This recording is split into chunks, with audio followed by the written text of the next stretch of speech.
Ya, esta es buena, este es el mejor sitio. Este es el mejor sitio.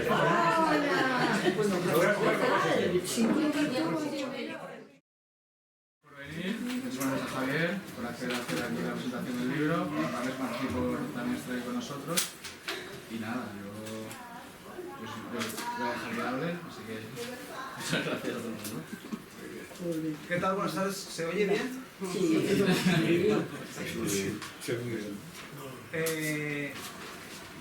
Decirle que no a Paniagua para una presentación es una temeridad, como sabéis, ¿no? Pero en este caso, aparte trae suerte, porque cuando quedamos en una presentación, yo era subdirector de Levante y ahora soy director. Por tanto, no sabemos nunca si la intervención de Paniagua habrá sido, ¿no? En este caso, determinante. Cuando se presenta el libro o aceptas presentar el libro de alguien es porque supuestamente estás de acuerdo, ¿no? Es difícil discutir con Paniagua, como sabéis, los amigos que tenéis por aquí, pero es verdad que la mayoría de veces estamos de acuerdo, el profesor Paniagua y yo, y en las que no estamos de acuerdo discutimos con vehemencia, que es lo que realmente hace que nuestros cerebros tengan la gimnasia adecuada. Yo le llevaba mucho tiempo, porque hablamos del peronismo hace mucho tiempo, en alguna comida. Él ya estaba con la idea de hacer el libro, pero no te habías puesto todavía. ¿Y por qué hablamos del peronismo? Hablamos del peronismo relacionado con el populismo, ¿no? Pero el trabajo de Paniagua no es un trabajo de actualidad política o de reflexión sobre el populismo, sino yo creo que es una distracción acertadísima de lo que es el peronismo para los que queremos entenderlo, ¿eh? No es fácil explicar el peronismo. Tanto a él como a mí nos gusta el fútbol. Él en el libro dice que vio jugar a Kempes. Yo he conocido muchos jugadores argentinos que han pasado por aquí. Y también he conocido gente del entorno de esos futbolistas, porque solían venir bien acompañados de Argentina, ¿no? Y en la época de Menem fue finales del 20, principios del 21, ¿no? Si no me equivoco. 89.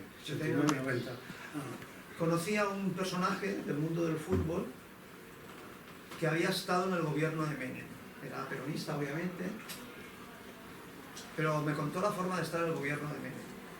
Os lo cuento para que veáis que ahí empecé a entender algo del peronismo.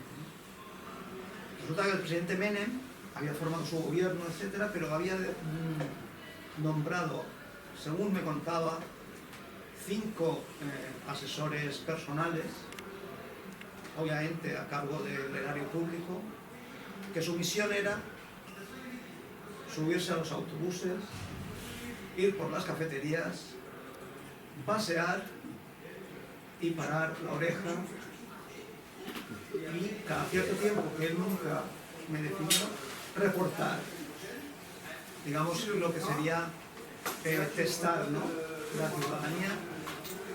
Y él contaba, pero que se dedicaba a eso, que estaba muy agradecido, que mantuvo su negocio, que era alquiler de coches, pero que como un gran justicialista se entregó a la causa. Lo podemos trasladar a la Cuba de Fidel o tal, dentro de nuestros parámetros políticos habituales no nos entraría, ¿no? No veo yo aquí a algún político actual haciendo eso, y en el caso actual de la presidenta de la Generalitat lo tendría difícil, ¿no?, en el caso de testar el ambiente, porque lo tiene muy claro. A partir de ahí, cuando un amigo me dijo: ¿qué haces? ¿Te has vuelto montonero? Yo dije: hombre, ¿sabéis que el montonerismo es el movimiento que deriva en violento del peronismo? Sería, con su permiso, el de extrema izquierda, pero también hay un peronismo militar y de extrema derecha. Entonces, hemos llegado a la conclusión de que el peronismo es un movimiento amplio, de extrema derecha a extrema izquierda, y que incluso pueden militar en la misma agrupación, asociación, gente de derechas y de izquierdas. Eso en Europa es muy complicado. Aunque el profesor Paniagua lleva años exigiendo un gobierno de gran coalición, es muy complicado, como sabemos. Desde mi punto de vista, lo que él ha hecho en este libro es un gran tratado para que podamos entender cómo es posible eso. Los dos somos de formación académica histórica y luego los dos hemos derivado hacia las PES, la política y el periodismo, por tanto también ahí tenemos mucho en común, ¿no? Hay más PES, como el profesor Paniagua sabe, entre ellas la de Paniagua, ¿no? Como sabéis, Perón resumió en una de sus 20 verdades lo que era ser peronista. Y ser peronista, él dijo exactamente que para un peronista no puede haber nada mejor que otro peronista. Así que el peronismo explicado a los europeos, se trata de un libro donde Paniagua ha recurrido a más de 6.000 referencias entre libros y artículos, lo que os conocéis sabéis que es capaz de eso y de mucho más. Ha leído alrededor de 700 libros. La bibliografía es imprescindible, y a través de eso y de esa lectura tan atenta y yo creo que tan quirúrgica, intenta que nosotros entendamos el peronismo. Yo que me he leído el libro, si en estos momentos me dijeran, he entendido mucho más el peronismo, pero yo creo que la realidad nos explica que pueden pasar muchas más cosas como que no están en el libro. Yo ahora te doy paso a que tú cuentes algo. Cuando me preguntan por qué elegiste el peronismo, la verdad es que podría hacerlo lo que hizo Eliot, el hispanista, el gran hispanista, que escribió sobre la revolta catalana y además también hizo una gran biografía de Felipe II. Y él decía, mire, es que me ha enganchado. Yo soy hispanista porque he ido a los archivos, he estado en España y esto me ha enganchado.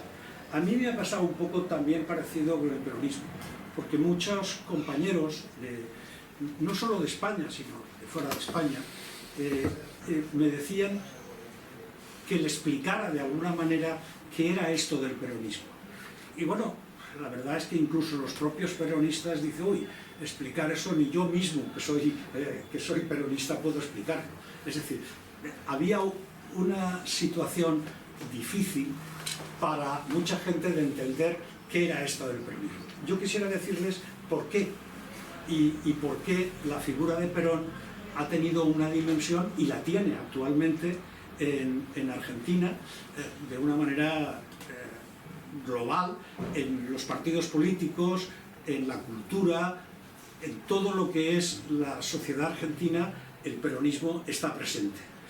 Claro, eso no es fácil, porque generalmente cuando uno desaparece, los que son líderes de algo, los que tienen una cierta capacidad de entenderse, pues normalmente cuando desaparecen de la vida política o de la vida pública, es difícil que tengan alguna proyección. En cambio, en el caso de Perón no es así. Perón estuvo 18 años exiliado, estuvo 10 años gobernando como presidente de Argentina, desde 1946 a 1955, septiembre del 55, después pasó 5 años por Sudamérica, distintos países, Venezuela, Nicaragua, Panamá, etc., hasta que en el año 1960 estuvo aquí en España y vivió hasta su nueva incorporación a Argentina en el año 1973, es decir, pasó 13 años en España y en total como exiliado fueron 18 años.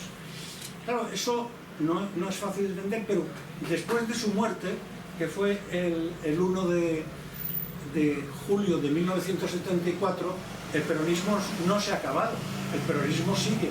Hay en estos momentos 7 bloques peronistas en el Congreso de los Diputados de Argentina.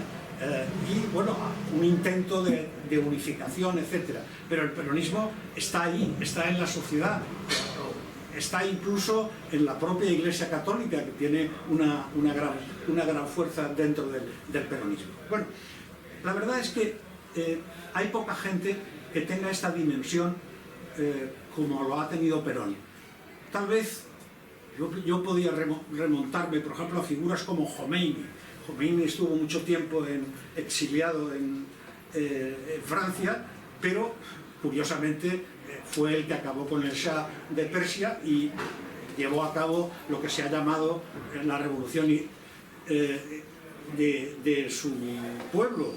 Y claro, eso me hace... También el caso, por ejemplo, en España, podemos hablar de la figura de Tarradellas. Tarradellas estuvo exiliado más de 35 años y vino y de nuevo se incorporó como presidente de la Generalitat.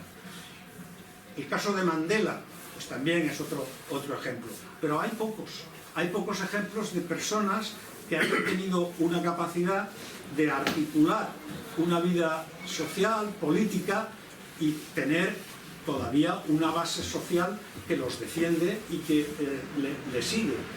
Y eso ni siquiera la URSS ha durado tanto como el peronismo. O sea, la Unión de Repúblicas Socialistas Soviéticas, que comienza en 1917 con la revolución, termina en 1989. En todos esos años, si cuentan la permanencia de Perón en el poder, en el exilio y de nuevo en el poder, pues los años superan lo que ha sido la Unión Soviética. En el caso de Perón, si la personalidad de él, lo que él fue, lo que él hizo, las contradicciones que tuvo, las luchas que produjo en Argentina entre peronistas y antiperonistas, eso es de alguna manera algo que no es fácil de entender si no estudiamos un poco la persona. Ya sé que después de Carlyle pues han surgido los modos de producción, la sociología histórica, de que en realidad la sociedad es la que produce las personas que dirigen, etc. Lo cual probablemente sea también cierto. Pero las personalidades, las personas que dirigen una sociedad en un momento determinado, el caso de Churchill en Gran Bretaña en la Segunda Guerra Mundial, el caso de Gaulle, por ejemplo, y el caso de Perón en el caso de Argentina, experimentan de alguna manera por parte de esos pueblos una sensación que no es fácil de explicar.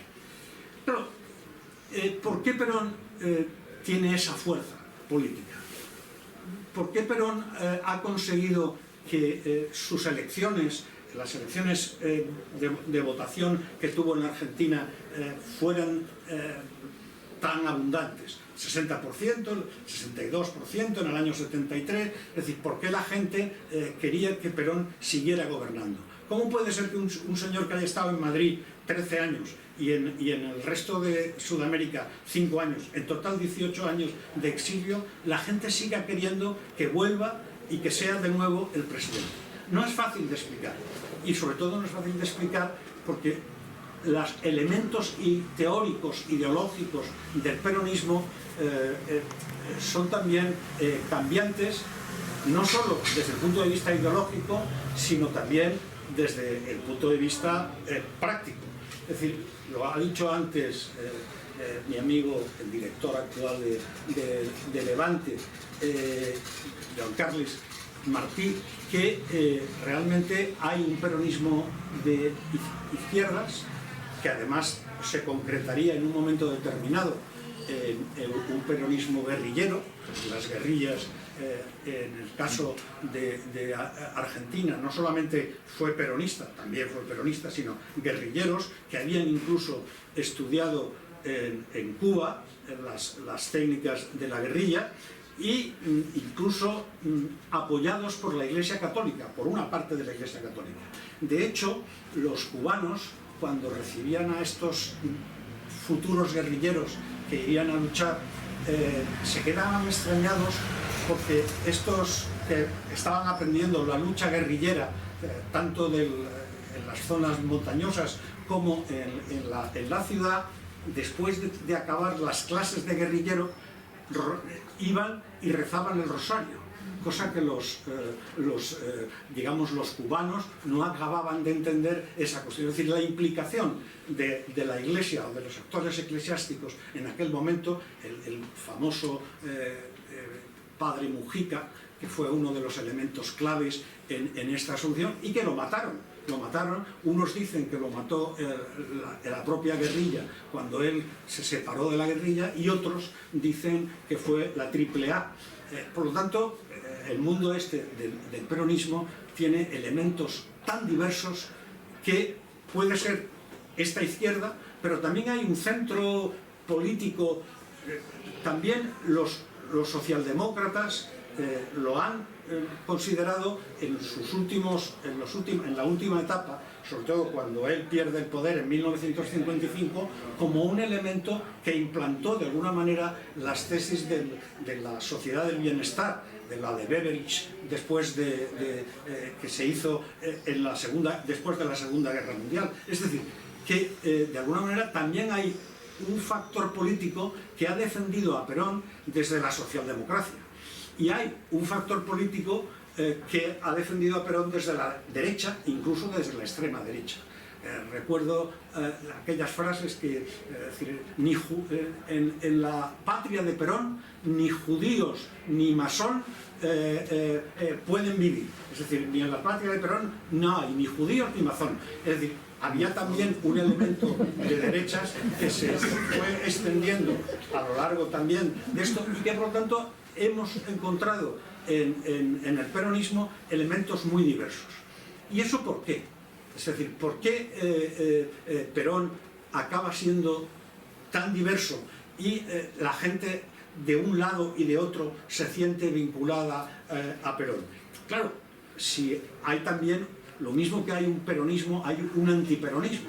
El antiperonismo es tan fuerte, o en algunos momentos incluso más, que el propio peronismo. El antiperonismo ha sido un elemento de cohesión también. Y hay tres tipos de antiperonismos. El antiperonismo, digamos, más suave, se llama antiperonismo suave, que creía que una vez desaparecido Perón, una vez derrotado Perón, la sociedad argentina, la clase obrera, que es la base sindical fundamentalmente, pues se convertiría normal y se convertiría en argentinos normales que no demandarían la figura de Perón. En cambio, hay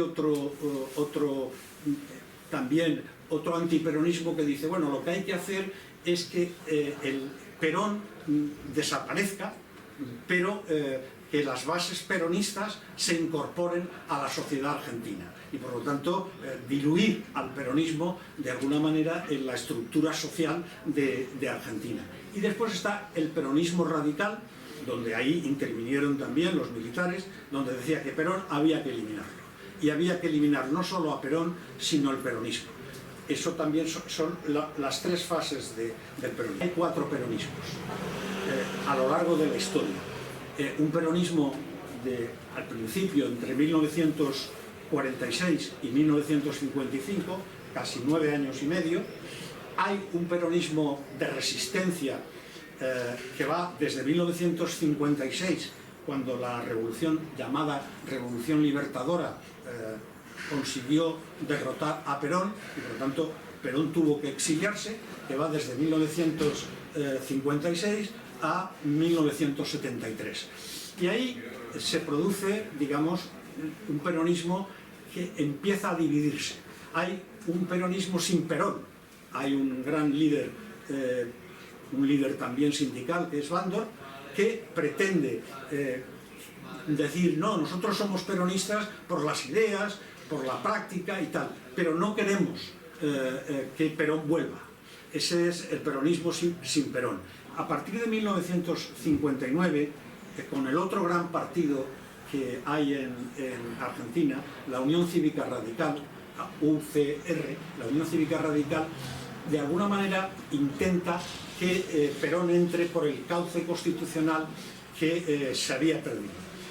Son los dos presidentes que formaron parte sin que Perón pudiera presentarse, o sea, el peronismo estaba totalmente excluido. Frondizi, que está entre 1958 y 1962, también hay un golpe de Estado que los militares no quieren que nadie pacte con Perón, que en Perón hay que eliminarlo, y después está uno de los presidentes que más fuerza ha tenido por su, digamos, lo han considerado el presidente más honrado que ha tenido Argentina, que es Illia. Esos dos peronismos que están entre el 62 y el 66. Eso es el intento de que el peronismo se integre de alguna manera en el espacio político y el espacio social de Argentina. Pero eso fracasa. En 1966, Onganía, que es un militar, un teniente general militar, se declara partidario de Franco y dice que lo que hay que hacer en Argentina es de alguna manera lo mismo que ha hecho, lo mismo que está haciendo Franco. Estoy hablando de 1966, de una manera en Argentina, y eso dura entre 1966 y 1971. En 1971 se produce ya la venida de otro gran militar, que es Lanuse. Lanuse trata también de que Perón se incorpore, porque él quería ser presidente, y de alguna manera busca en Perón que los apoyos que tenía el peronismo también se lo dé a él. Cosa que Perón lo excluye y nunca habla con él, ni siquiera cuando llega después, tiene dos viajes a Argentina, uno en el 72 y otro definitivo en el 73, tiene dos viajes, y en ese sentido, en esos dos viajes, excluye totalmente el posible pacto con Lanuse. Bueno, esta es una realidad. Después tenemos el tercer peronismo, el peronismo que él, desde Cámpora, que es su hombre de confianza, que gana las elecciones también de una manera masiva en 1973, cuando ya el peronismo está reconocido como opción política. Cámpora está muy pocos tiempos, apenas 6 semanas, y al final dimite, y Perón se presenta a las elecciones. Al poder en el año 73 ya no quiere saber nada de la guerrilla. Es más, se enfrenta a la guerrilla y dice que no, que no. Le matan a uno de sus amigos más íntimos, que es el líder sindical Rucci. Rucci es uno de los líderes sindicales más importantes que han habido en Argentina. Todavía su familia, su hija da conferencias y tal. Lo mata. ¿Quién lo mata? Pues parece que lo matan los montoneros, porque Rucci era la parte de la guerrilla, o sea, la parte que no quería la guerrilla, que quería de alguna manera que la guerrilla acabara, que se terminara, y de alguna manera lo elimina. Eso le afecta mucho a Perón. Le afecta de tal manera que él eso no lo puede resistir. Y en la última manifestación en la Plaza de Mayo, que Perón se dirige a todos los suyos, están también los guerrilleros, los montoneros, que era la parte guerrillera del peronismo, que se ha unido con otros guerrilleros también, la URP, etc., la Unión Revolucionaria del Pueblo. Es decir, todos esos, Perón dice, Perón ya excluye a los montoneros y dice que se marchen de la Plaza de Mayo, que no los quiere ver. Es entonces cuando dice, los montoneros le responden, Perón, hay muchos gorilas en tu gobierno, ¿qué quieres? ¿Destruirnos a nosotros? ¿Por qué dice gorilas? Porque el zoológico en el mundo peronista tiene mucha fuerza. Es decir, a los antiperonistas se le llamaba gorilas. O se le llamaba cipayos. Es decir, hay muchos nombres. Gorilas, ¿por qué? Bueno, había un programa radiofónico en Argentina, en Buenos Aires, que eran divertidos, era de humor. Y en el año 53, la película Mogambo, aquella que donde estaba la que fue después princesa de Mónaco, Ava Gardner. Entonces era en un sitio de África y había uno de los que estaban allí, un hombre de color, que decía, uy, hay mucho ruido, y decía, serán los gorilas. Entonces eso lo aplicaron los peronistas a los gorilas, es decir, a los que eran antiperonistas. También los antiperonistas decían cabecitas negras a los que eran peronistas. Es decir, todo eso formaba parte de un poco de la cultura, lo mismo que hay una cultura de intelectuales muy contraria al peronismo. Mismo Borges, por ejemplo, decían, él tiene muchas frases, escribía mucho sobre el peronismo y decía aquello de los peronistas no son ni buenos ni malos, son incorregibles. Era una de las frases que tenía Borges, y que a él, que había sido nada menos que director de la Biblioteca Municipal de Buenos Aires, lo excluyeron, como era funcionario, y lo pusieron como representantes de los inspector de aves de corral, inspector de aves de corral y conejos. Es decir, eso le tocó. Perón en aquel momento, aunque la gente ha hablado de que era de una familia noble, etcétera, y tenía una gran capacidad, Perón tenía dificultades económicas. Él iba todos los días a comer, él vivía con su madre en una calle céntrica de Buenos Aires, e iba a comer a la casa de otro intelectual, de otro novelista como Bioy Casares, que ellos dos han colaborado juntos de una manera directa. Y iba todos los días a comer. Es decir, él tenía dificultad, y cuando le decía, hombre, pero usted ha estado con su padre en Suiza, y decía, bueno, sí, es que Suiza en aquella época también estaba Lenin, porque era lo más barato que había en Europa.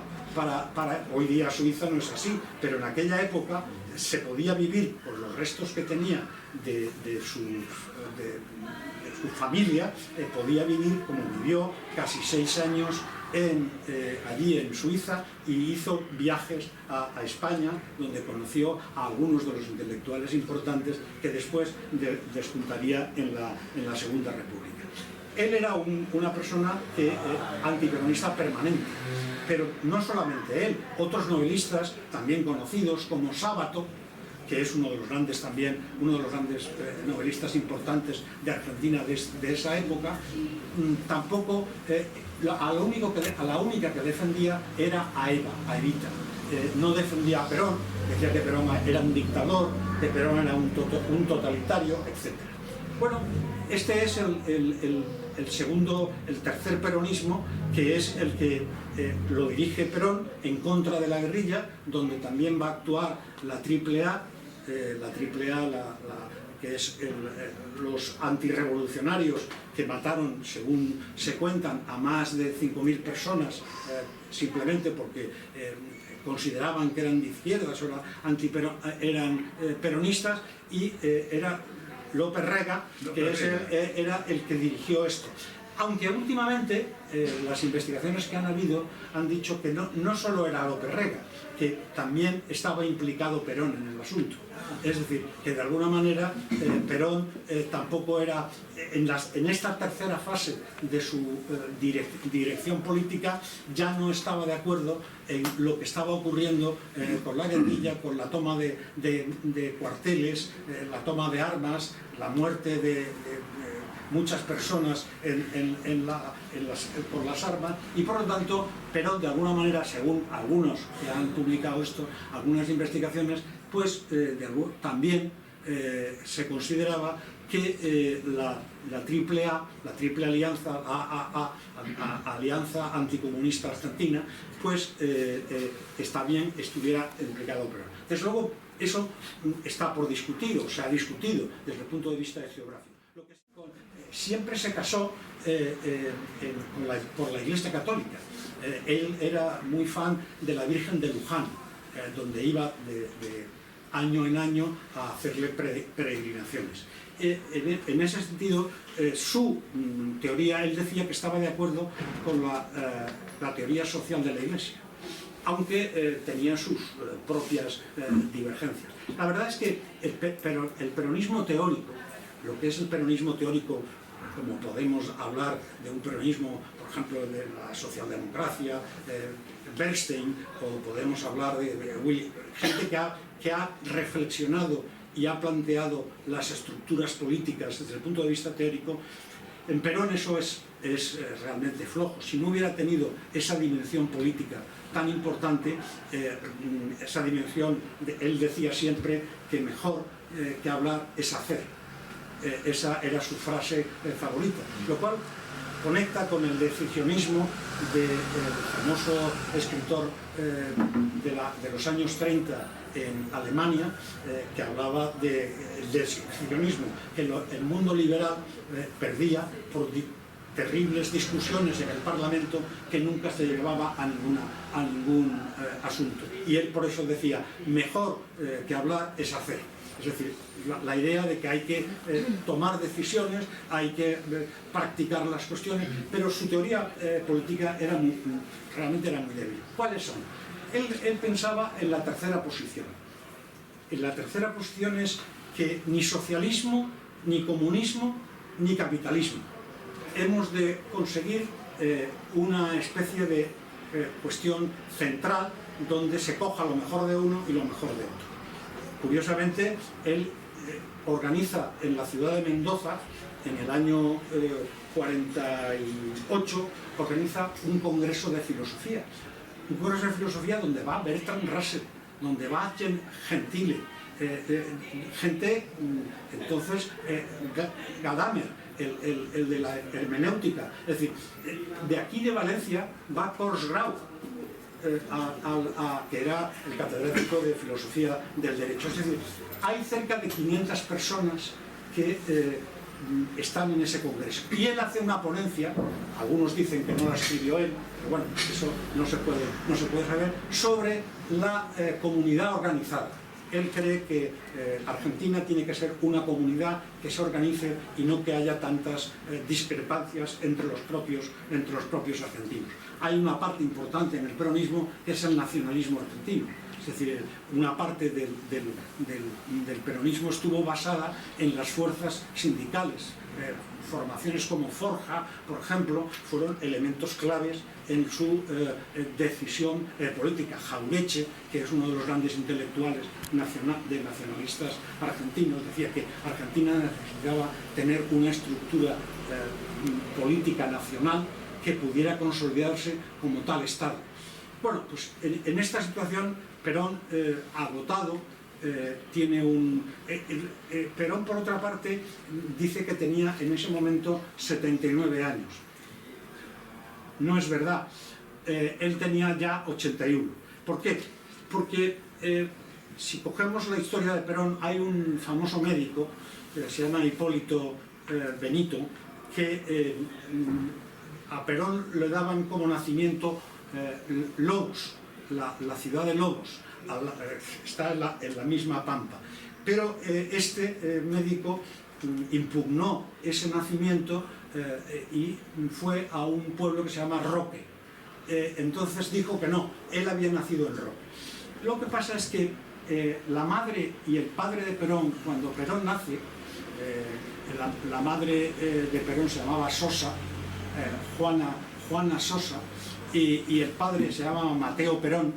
Ellos no estaban casados, o sea que Perón es en aquella época, Perón es un niño que no está... pero su abuela y su abuelo, que era médico, el abuelo de Perón, él quería también al principio ser médico, para que él pudiera entrar en la escuela militar de la época, falsifica eso de nacimiento y en vez de haber nacido en 1895 lo pone en 1893. Es decir, perdón, en vez de 1893, que es cuando nació, lo pone en 1895. Y eso le permitió ya cuando estaban sus padres casados, porque en el ejército argentino, como también en aquella época en el ejército español, si uno era hijo ilegítimo no podía ser militar. Y eso le pasó a Perón. Su abuela tuvo esa facilidad a través de su abuelo, que era médico, para cambiar la fecha de nacimiento. Y eso le permitió a Perón entrar en la Academia Militar, donde tenía números muy importantes. Cuando el golpe militar del GOU, donde él era coronel, llegaría a general, aunque en la Revolución Libertaria le quitaron todos los... le anularon totalmente. Una de las cosas que hizo la NUSE en el año 72 para traerse a Perón es que le reconoció el generalato y todos los premios que había tenido anteriormente e incluso la prestación de jubilación que tenía. Bueno, él muere muy amargado el 1 de julio del año 74 en una situación, él tenía un cáncer de próstata y al mismo tiempo el corazón le fallaba, y de acuerdo con lo que este médico habla, pues digamos muere a los 81 años. Él nace el 6 de octubre, que puede ser de 1893 o de 1895.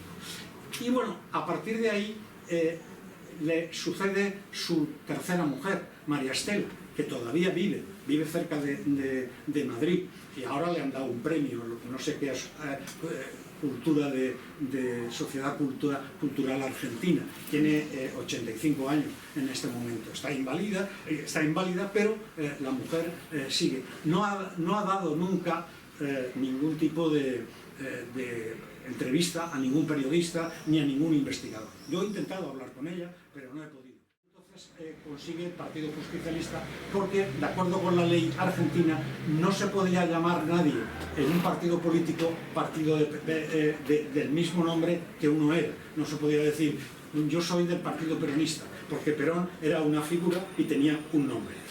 Esa tercera fase, cuando él muere, se queda su mujer entra en un declive, se alía con López Rega, y ahí los militares están ya a propósito para dar un golpe militar, y claro, el golpe militar se produce en 1976, y a partir de ahí, pues hasta 1983 duran los militares, que fue una de las represiones más grandes que ha sufrido Argentina desde esa época.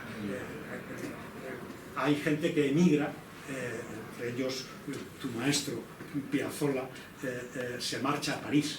Sí, se marcha a París porque la vida en la época de Argentina era muy dura, muere mucha gente, es lo de las mujeres, sí, las mujeres de Mayo, la gente que tiran por los aviones al Río de la Plata, la muerte, lo que fue la escuela de la Armada,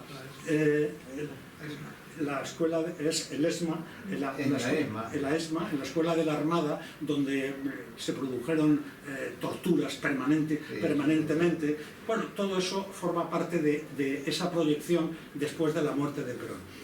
Eso dura, el gobierno militar dura 7 años. Y en esos 7 años, pues bueno, al final hay un Martínez de la Hoz, que es el político que dirige la economía de esto, trata por todos los medios de devaluar la moneda, etcétera, devaluar la moneda, hacer que lo que se llamaba en economía el default, es decir, que se pudiera pagar la serie de deuda que se había adquirido desde los años 50.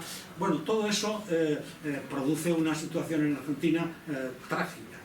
Y a partir de ahí surge, digamos, el neoperonismo, pero marcado ya por la otra parte del movimiento radical, el partido radical, que era un partido que había tenido siempre un elemento contrario a Perón, pero una figura como la de Alfonsín consigue de alguna manera una cierta integración, aunque desde el punto de vista económico fue un desastre. Alfonsín, el problema de la moneda en Argentina ha sido trágico, porque ellos tienen dos monedas, el peso y el dólar, y eso ha sido siempre fluctuando con un banco central y Alfonsín crea una nueva moneda, el austral. El austral crea una moneda nueva, pero que al final se infló y eso no tuvo ningún éxito. De tal manera que Alfonsín condenó a los militares que habían entrado habían sido los responsables del golpe militar, aunque hubo una gran discusión, movimientos militares de todo tipo, lo que entonces se llamó en Argentina la obediencia debida, que los militares reivindicaban como elemento fundamental de eso. Bueno, Alfonsín, el hombre, lo que sí que hizo después de la guerra de las Malvinas, en cuenta que esto militar se le ocurrió conquistar las Malvinas, las Georgias, que son unas islas que están en el Atlántico, y bueno, entonces gobernaba la Thatcher. Yo lo recuerdo, yo vivía en ese momento en Argentina, en Inglaterra. Recuerdo perfectamente lo que hacía, lo que dijo. Bueno, ¿y usted creen que serán derrotados los argentinos? Y el ministro, que se llamaba Heldon en aquella época, dijo o contestó, bueno, depende. Y entonces el periodista de la BBC le preguntó, ¿pero depende de qué? Dice, si son italianos se rendirán, si son españoles lucharán hasta el final. Eso contestó el ministro ¿Eran italianos? Sí, porque de alguna manera Argentina es el país de Sudamérica totalmente europeo. O sea, Argentina, la población básica de Argentina es fundamentalmente una población entre latinos y latinos españoles y italianos. Y de hecho, pues eso ha sido la base social. Aunque después de la Segunda Guerra Mundial ha habido también gente del centro de Europa, árabes, judíos, etc. Es decir, la población argentina ha crecido de una manera espectacular, pero su base social, allí no había, como en otros países, en el caso, por ejemplo, de lo que puede ser Bolivia, o lo que puede ser Perú, o puede ser incluso Venezuela, o Brasil, que es el más representativo, las distintas, digamos, etnias son muy variadas. En cambio, en Argentina eso no existió. Siempre ha habido una base, o bien que incluso asimiló el castellano y defendió el hispanismo como elemento fundamental. Fue Perón el que el 12 de octubre, esto que llamamos aquí el Día de la Hispanidad, fue el que lo inauguró. O sea, no es una decisión española, fue una decisión argentina, el día 12 de octubre. Fue Perón el que ayudó a través de Evita a que se comiera en España en el año 1947. Evita vino aquí en el año 47, tenía entonces 28 años, no se llevaba bien con doña Carmen, llegó al Escorial, que la visitaron al Escorial y le dijo, uy, aquí yo haría un gran hospital, cuando se apreció en el hospital. Pero hizo algunas cosas importantes. Ella, uno de los hijos de un republicano que había sido fusilado, estaban también a punto de fusilar a su mujer. Ten en cuenta que estamos en el año 47, aquí con una situación. Y esta que era Juana Doña, la iban a fusilar al día siguiente. Él consigue entrar en el Ritz, que es donde donde residía en los 15 días que estuvo en España Evita, y le contó, digo, mi padre lo han fusilado y mi madre la van a fusilar. ¿Usted puede hacer algo? Ella coge el teléfono y habla con Franco y le pide a Franco que no la fusile. Y efectivamente no la fusila. De hecho, esta señora sale de la cárcel, por eso en el año 47 la condenan a 30 años de cárcel, pero sale de la cárcel en 1961 y fue la secretaria de Carrillo, cuando se fue a París y fue secretaria de Carrillo. Ella tiene un libro que explica toda esa historia. Bueno, ¿Qué más puedo decirles de esto? Porque ya me estoy alargando, como me dice mi mujer, que ya es harto de estar continuamente tal. La única cosa que diré es que Evita era también una persona, eran cinco hermanos, cuatro hermanas, ella era la pequeña, y era también de una familia que no era familia legal, vivían en Los Toldos, que es una población también cerca de La Pampa, y allí este estanciero se llamaba Duarte, por eso ella se llama Evita Duarte. Este estanciero Duarte, que era un propietario, era vasco y tenía dos familias, la familia legal y la familia ilegal, que era la mujer, su madre, de tal manera que bueno, pues él murió en un accidente de tráfico a los 67 años, y entonces la mujer oficial, la esposa oficial, tiró a toda la familia de Evita, la tiró fuera diciendo que esta casa es mía, etcétera, etcétera.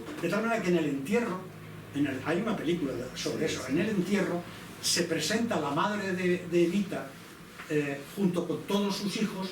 Juan Duarte, que también era una de las personas que después parece que se suicidó, o algunos dicen que lo asesinaron cuando muere Evita, se presentan allí para asistir al entierro. Está el cuerpo de su padre, del que había sido su marido en el exilio.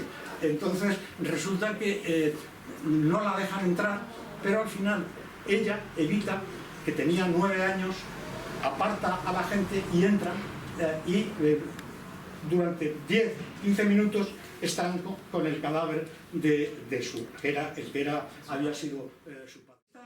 El caso de Evita, de alguna manera, ella quiso ser actriz, hacía películas como secundaria, aunque hizo una película como primera artista, que es La pródiga, que es un cuento de Alarcón, que le hicieron en un guión, y hizo eso. Pero no quiso que esa película se expusiera en los cines. Y lo que hizo entonces es que hasta 1994 no se vio en un cine en Argentina. Se puede ver en YouTube, o sea, se llama La pródiga. La pródiga, la pródiga, en YouTube, ella es la protagonista, porque ella, bueno, ya estaba casada con Perón, y por lo tanto, al estar casada con Perón, pues tenía ella se enfrentó a varios de los actores y actrices de aquella época, que es famosa la historia de Libertad Lamarque.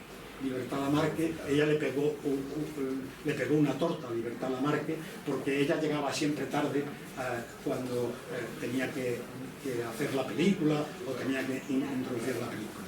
De hecho, Libertad Lamarque ya no pudo hacer ninguna película más y tuvo que exiliarse en México. Es decir, era una de las grandes actrices como... Sí. Vale, pues en 5 minutos termino. La única cosa es que el último peronismo, el cuarto peronismo, es el que existe todavía, con estas divisiones permanentes, donde cada uno se declara como el sucesor real de Perón. Como he dicho antes, hay 6 bloques peronistas en el Congreso. El Congreso tiene 257 diputados y 72 senadores, el Congreso actualmente de esto. Y están muy divididos, porque allí no son los grupos parlamentarios como tenemos, por ejemplo, en el Congreso de aquí, sino son bloques. Y los bloques pueden ser del mismo partido y se dividen en varios bloques en función de sus apetencias o en función de su... Esto es lo que está ocurriendo, por ejemplo, ahora. A partir de esto, la trayectoria de otros presidentes como Alfonsín, que no habían sido peronistas. Los peronistas no creían que pudiera ganar a alguien que no fuera peronista. De hecho, se quedan extrañados y hay una crisis en el Partido Justicialista cuando Alfonsín gana las elecciones. Sí, pero de hecho tampoco Alfonsín no cumplió toda la presidencia. No, bueno, se jubiló en julio del año y le dejó la presidencia al que sería después Menem. Menem es un caso también atípico dentro del peronismo, porque él utilizó, es el neoperonismo, claro. Él utilizó el peronismo como una fuerza social, pero él aplicó políticas neoliberales de tal manera que él iba a Estados Unidos, se reunía con los presidentes de Estados Unidos, al Congreso lo felicitaron, porque él hizo una política auténticamente neoliberal. Y él cambió la Constitución argentina, que en 1994 él cambió la Constitución de tal manera que ahí hubo reformas importantes, tanto en la estructura del poder político, lo mismo que había hecho Perón, pero la reforma de Perón, que fue del 49, se la tumbaron después de la Revolución Libertaria, porque fue Perón, a través de Evita, la que consiguió el voto a la mujer. Esa una de las cuestiones importantes en este sentido. El voto a la mujer lo consigue Evita, aunque con interpretaciones muy parecidas a las que se producen en el año 34 en España con el voto de la mujer. Decía, bueno, no somos desiguales, pero tienen derecho las mujeres también a votar, porque realmente el voto es del hombre, pero la mujer, como también es intuitiva, esos son los efectos intuitiva y tiene sentimientos, emociones que no tiene el hombre, pues naturalmente es bueno que vote. De hecho, y a partir del año 40, la primera que vota es Evita, está enferma. Evita muere el 22 de julio de 1952, el 26 de julio del año 52. Muere Evita de un cáncer lo mismo que su primera mujer, un cáncer de ovarios. Su primera mujer, Aurelia Tizón, que era maestra, que era traductora de inglés, también muere de un cáncer de hecho se ha especulado sobre la muerte, y María Estela en cambio pues sigue viva en este momento y tiene también una fuerza importante. Bueno, lo de Evita, lo más curioso de Evita y lo de él, a Perón durante la época de Alfonsín está enterrado, le cortan los brazos y le escribe una carta al presidente si no me da usted los 8 millones que me debe, porque él, según parece, le debían 8 millones de euros porque había contactado con la P2, con esta especie de masonería, que le dieron ese dinero para que él pudiera de nuevo reconstruir su patrimonio. Pero nunca fue rico. O sea, pero nunca se aprovechó. Aunque en la Argentina hubo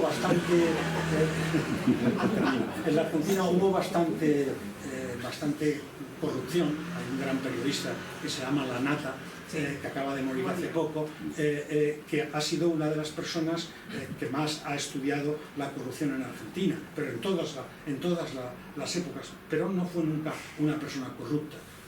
Él vivió, le pagaba su amigo Julio, que vivía también en Madrid, le pagó la casa, le daba una tal. Todo eso formaba parte de esa cuestión. Bueno, después del peronismo han habido también presidentes no peronistas. El caso de Macri, por ejemplo, el caso de Cristina, Néstor y Cristina, es la revitalización de nuevo del peronismo, que también trato, aunque digamos lo máximo del libro está en lo de la historia de lo que fue Perón.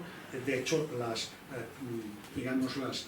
todas las 300 páginas primeras y las siguientes páginas de la 301 hasta la 369 son de los otros. Está Milei, que también se puede hablar de la figura de Milei y de todo lo que representó y la historia del propio Milei. En Argentina las historias tienen una gran fuerza desde el punto de vista interno y externo, es decir, todo lo que ha surgido con el cadáver de Evita, todo lo que ha surgido que no han desaparecido, los brazos de Perón los cortaron y les pedía al Partido Justicialista que le devolviera los 8 millones, que no tiene nada que ver con los 8 millones que parece que le adjudicaron a María Estela.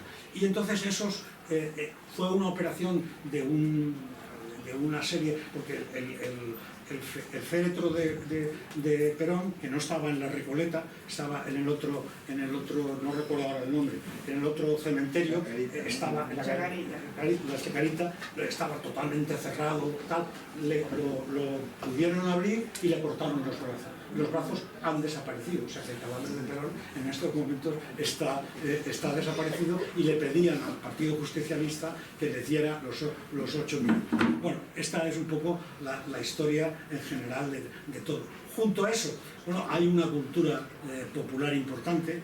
Alejandro Fondemora ha estudiado bien lo que ha representado el tango y la fuerza del tango como elemento de tal.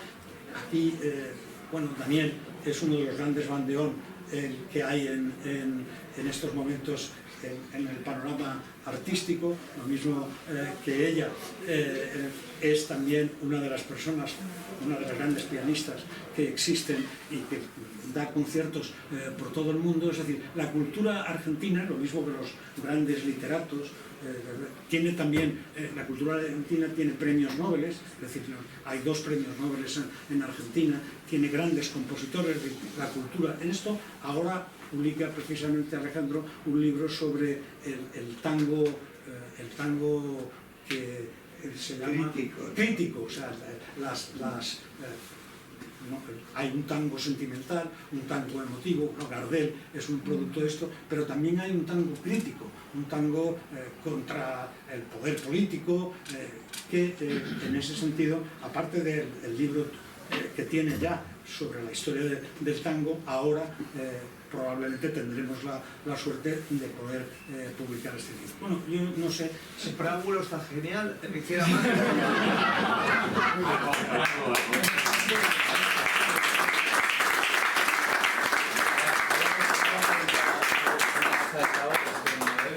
Vale, perfecto. Bueno, pues esto es, no puedo decir. Os animo a que adquiráis el libro de Javier Paniagua, aquí lo tenéis, cualquier cosa me decís a mí, yo la... Tú no me lo decís. Nosotros queríamos comprar. Claro, voy a bajar unas botellas de cava y ahora